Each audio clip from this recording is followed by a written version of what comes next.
Bonjour tout le monde.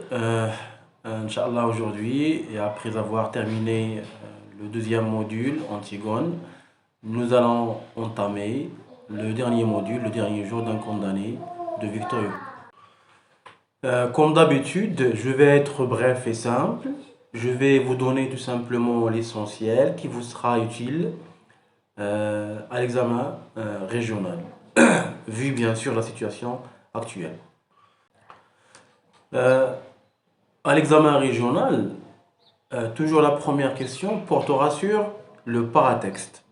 Quand je dis le paratexte, ce sont les informations qui concernent soit l'œuvre, soit l'auteur. Cette question, la première question toujours à l'examen régional, peut tomber de manière différente. On peut vous donner un tableau à remplir, on peut vous donner un texte à trous. Parfois, pour faciliter la tâche, on vous donne un texte à trous avec des informations, entre parenthèses, qui pourraient être fausses et d'autres, bien sûr, sont correctes. De temps à autre, vous allez voir passer et repasser des extraterrestres dans la maison. Ce sont mes petits-enfants. Ce sont les contraintes du travail à la maison. Mais on vous aime. Alors, pour gagner un point, pour ne pas le rater, toujours à la première question, il faut se préparer à cette question. Savoir des informations sur l'auteur et l'œuvre. Commençons alors par l'écrivain Victor Hugo. Victor Hugo, c'est un écrivain français, c'est un essayiste, un dramaturge, un prosateur, un poète français. Ce grand romantique est né alors en 1802, tenez bien, 1802, à Besançon, une ville française. Notez, 1802 à Besançon. En ce qui concerne sa date de mort, la date de décès, Victor Hugo est mort en 1885, exactement, à Paris.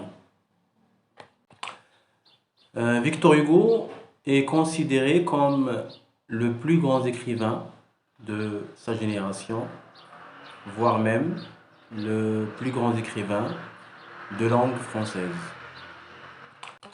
Donc, à retenir, date de décès 1885, date de naissance 1802, lieu de naissance Besançon, lieu de décès Paris.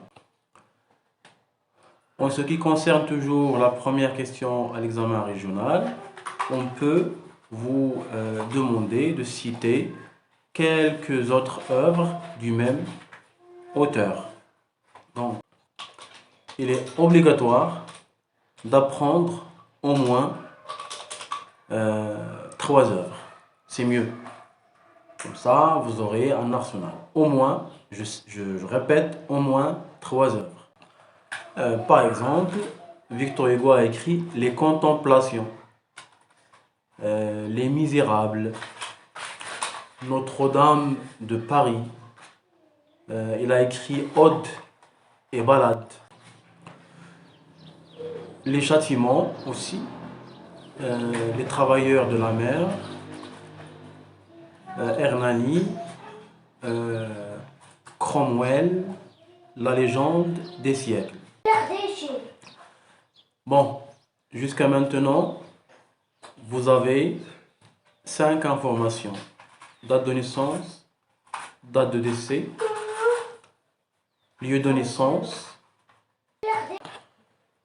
lieu de décès. Vous avez les heures. Ce sont les 5 informations primordiales concernant la vie de l'auteur. Il est fort possible aussi qu'on vous demande d'autres informations concernant le nom de l'auteur, le titre de l'œuvre, le siècle, le genre, etc. C'est ce que nous allons. Si on vous demande le siècle, alors Victor Hugo a publié cette œuvre en 1800 29, automatiquement, c'est le 19e.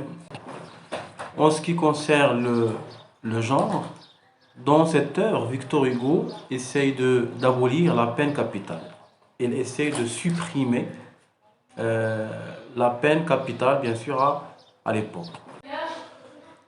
Donc, il s'agit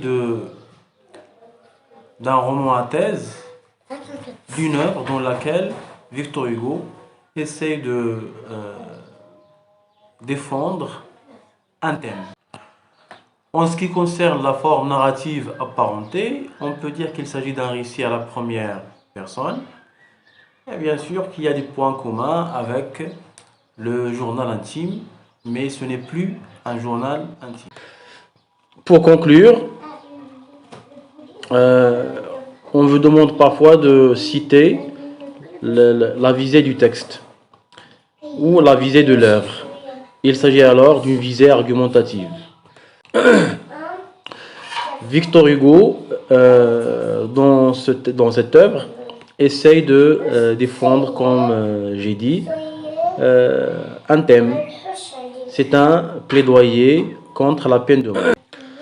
Ce sont donc des informations qui tombent souvent dans la première question de régional. Pour approfondir un petit peu, nous allons consacrer une autre vidéo qui traitera la fiche de lecture